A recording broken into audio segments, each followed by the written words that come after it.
Hello, how are you doing? I want to make a fun and casual video and something I like to do every year at this time of year, which is the mid-year check-in. This is slightly distinct from the mid-year freak-out tag, which proliferates on Booktube, but I like to just check in because, I'm very zen on this channel. I like to keep things very calm and also I don't like to add to this sense of sort of freaking out or a sense of pressure that readers feel sometimes that we need to have read a certain amount of books by a certain time. And I am conscious sometimes, since I mainly read new fiction here, that I might be adding to this sense of pressure that you need to read the latest books and everything that's coming out. And I don't mean to do that. I just genuinely get so excited about new books that are coming out, so I like to participate in that. But I don't like to add to this sense of self-pressure, and it is all pretty much self-pressure that we readers put on ourselves to have read a certain amount of books or to read the latest thing, because honestly, all of these books are still going to be here in 6 months, a year, 5 years, 50 years time, so there's really no rush to get to them. It's just, all part of the fun and excitement of reading. And so this is a list of a dozen questions to go through just to check in and take stock of what you've read so far this year, what you're looking forward to reading, some of the best things, some of the worst things. So yeah, I'm going to go through these 12 questions and answer them, but I'll put them in the description below if you want to answer these questions as well. It'd be really fun to hear your answers.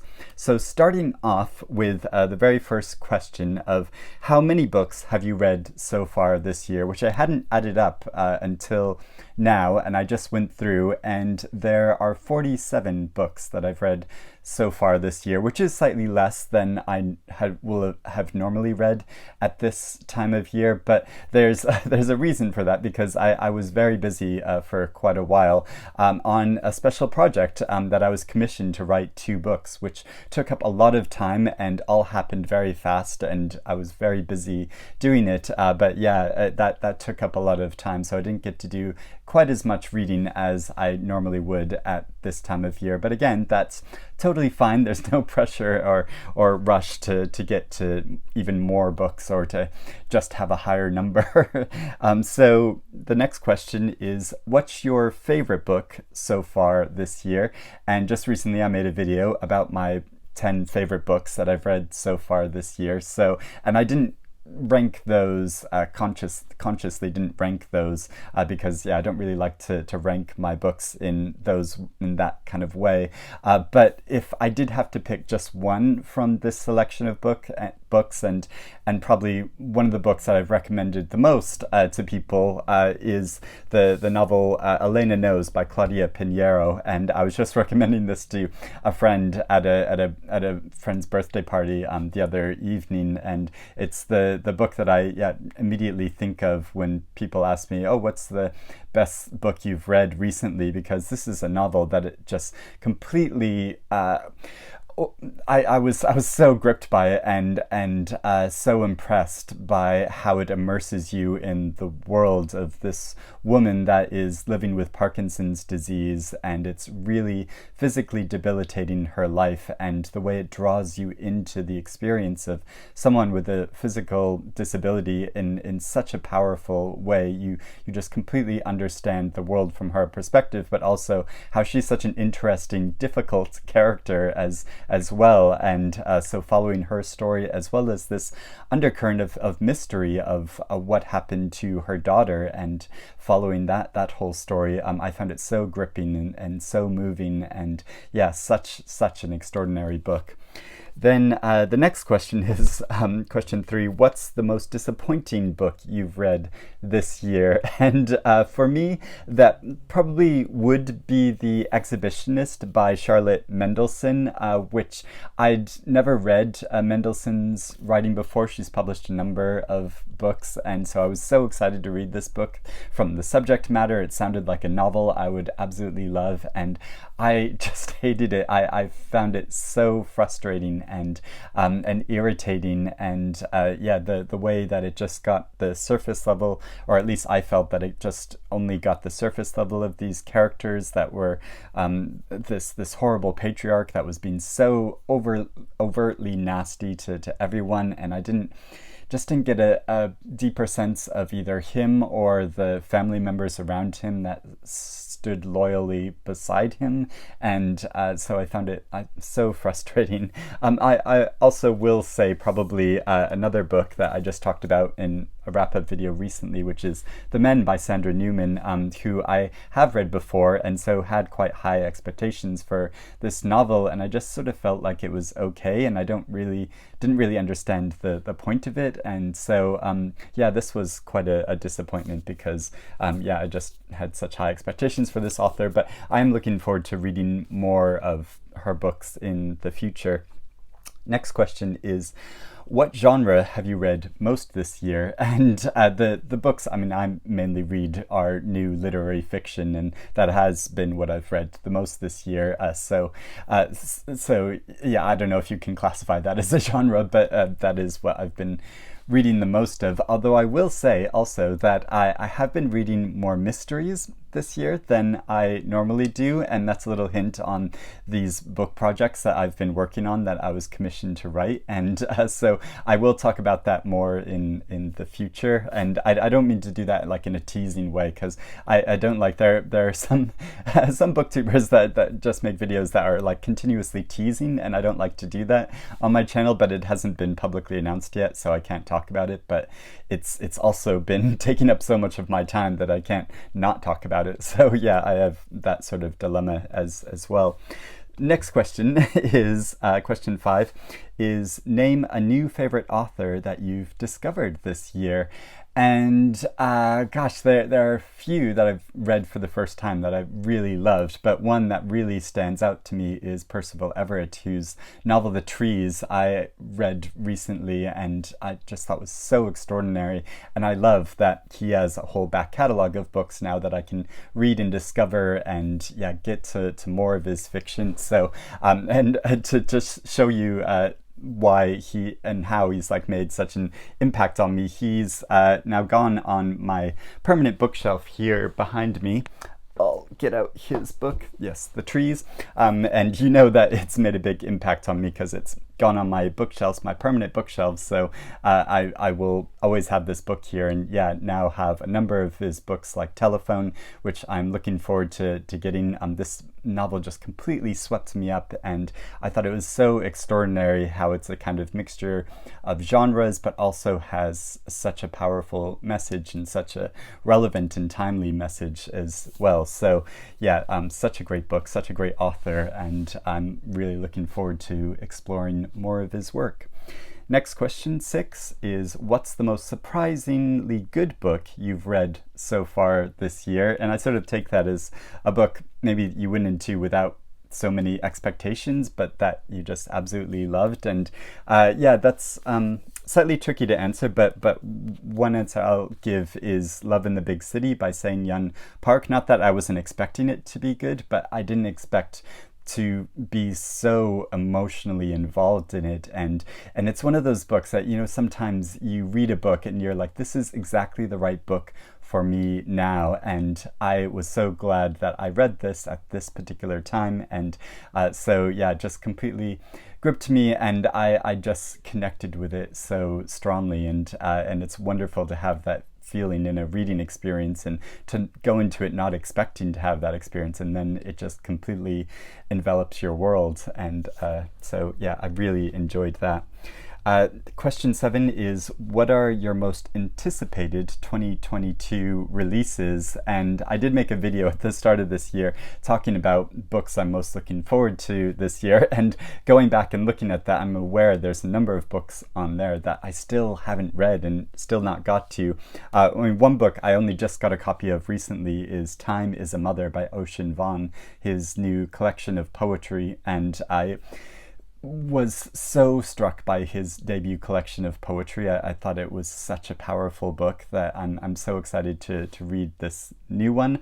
Although I did see one book blogger and reviewer that I trust. He was posting about this recently and how disappointing he was finding it. So now I'm slightly trepidatious about going into it, but I'm still really looking forward to reading it. And yeah, I mean, what a great title for a book of poetry. Time is a Mother. It's so good. And some other books on that list I still haven't got to. Violets by Alex Hyde, which I really want to read, and I've heard really great things about. Also Tiepolo Blue, which I've also set on my summer reading list, so I do hope to read this soon, or at least in the next couple of months. Also These Days by Lucy Caldwell, which I'm still really looking forward to reading and want to read. Also Chilean Poet by Alejandro Zambra, another new novel that I do really want to get to, and I do really want to get to all of these books, but just haven't had time to read them yet, and they're constantly on my TBR list, and I'm constantly rearranging that and moving books around, which I'm sure you can relate to. So next question is, what's your next big priority for your reading?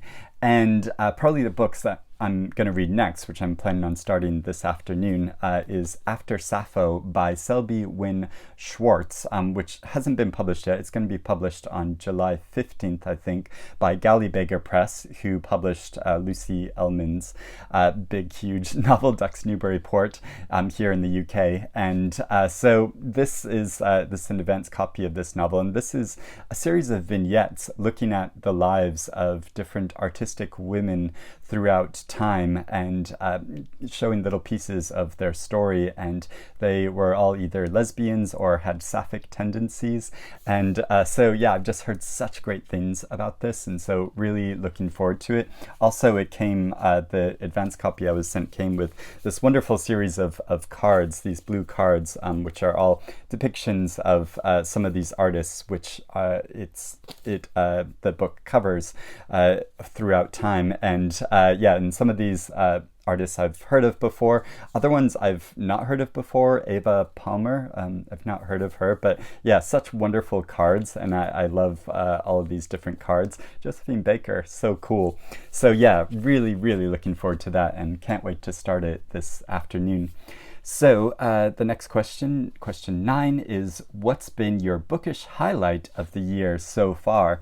Which I take to be not just a book that I've read, which I've already talked about some of my bookish highlights this year, but that kind of book experience that is my favorite of the year so far. And I mean, I would say most recently the Women's Prize for Fiction party, that was such an enjoyable event. It's always such a joyous occasion of book lovers getting together and celebrating great women's literature, and I think it's more important now than ever to have this book prize. It's so wonderful to see, and it was such a lovely event and convivial event, even though my least liked book and on the list won the prize, Ruth Ozecki's novel. I was still so wonderful to see, and she gave such a great speech, and I think she's such a wonderful person, and so yeah, it was wonderful to speak with and connect with other writers and book lovers there, and just such a great event. So yeah, and I'm glad that I did make the decision to vlog that and capture the experience, or at least some of the experience there, because yeah, it was so lovely. Also, it was absolutely wonderful meeting Sarah, another booktuber from her channel Hardcover Hearts. It was so lovely that she was visiting London, and that we got together and got to have lunch and sit in the park and talk about books all afternoon long, and make a video talking about our favorite English novels, and that was such an enjoyable video to make. It's so lovely hearing her opinion and books that she's really passionate about, and where our tastes intersect and where they diverge. And also, it's been so lovely to see that that this has been made into a book tag video, and other people have gone on to make a video talking about their favorite English novels, and that's been so wonderful to see and so joyous, and just celebrating the reading experience, and yeah, it's one of the best things about making videos here on YouTube about books that I think it's so wonderful, and so yeah, that was really joyous. But then also another bookish highlight of this year is getting commissioned to write these two books, these two nonfiction books about books, and so yeah, that sort of came out of nowhere, and I was so excited and happy to have this challenge. It's been really fun to do, and I can't wait to talk about it more later this year when the books come out. They should come out in mid-October, and yeah, it's going to be so exciting and fun to talk about them. So yeah, there's been some really lovely highlights, bookish highlights so far this year. Now, question 10 is, what's a book you started reading this year and still need to complete? So another book that was one of my most anticipated books of the year is Moonwitch Spider King by Marlon James, the sequel to his first epic fantasy novel, and so yeah, this set in kind of medieval times in Africa, and between warring kingdoms, and focusing particularly on the life of this witch and her kind of origin story, and how she came to become involved in this drama, which is playing out over the course of this trilogy that Marlon James is writing. And so yeah, I was enjoying this, but I wasn't in quite the right mood to finish reading it and continue reading it, because it is quite a long novel. So yeah, but I do want to go back to it and look forward to finishing it in the future. I'll probably have to restart it because I started it quite a while ago now. So yeah, I'll restart it and then yeah, finish reading the entire book. Question 11 is, what's the best classic book you've read so far this year? And so I'll probably say The Moonstone by Wilkie Collins. I'd never read this classic detective novel before, and it was so enjoyable the way he inhabits all these different characters and voices and points of view to build this overall mystery of what happened to this missing diamond that disappeared one night at a young woman's party, and her diamond goes missing, and yeah, and you follow the story, and it's just so gripping and enjoyable how he evokes this story. And I didn't really have any expectations going into it, but I should have known that because it's a classic and a well-loved book, that it was going to be a great reading experience, and yes, it was. And yeah, another great mystery, which yeah, I'll probably be talking about more this year. So so that was a really wonderful experience. And question 12 is just, who else do you tag? So yeah, if anyone wants to give answers to these questions, like I said, there's all of the questions in the description below. If you want to give your answers to some or all of them in the comments, I would love to read your responses to these questions as well. That would be really fun. Or if you have your own YouTube or Booktube channel, if you want to make a video giving your responses to these, it would be really wonderful to hear your response to that as well. So thank you for watching this. I hope you're reading good things and your reading year is going well so far, and I will speak to you again soon. Bye bye.